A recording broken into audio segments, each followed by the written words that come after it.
সকলকে নমস্কার জানিয়ে আমি আমার একটি প্রিয় রবীন্দ্রসঙ্গীত প্রস্তুত করার চেষ্টা করছি।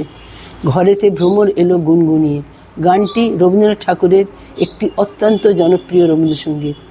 এটি মূলত তার প্রেম পর্যায়ের গান হলেও বসন্তের আগমনের এক বিশেষ সুর মিশে আছে।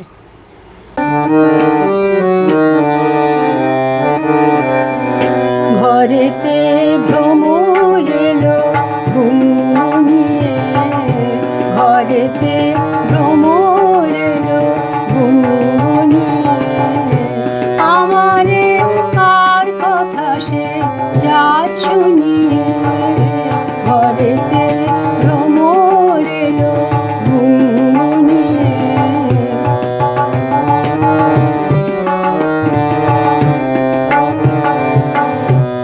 আলোতে কোন গগনে মাধবী জাগলো বলে, আলোতে কোন গগনে মাধবী জাগলো বলে, এলো সেই ফুল জাগানো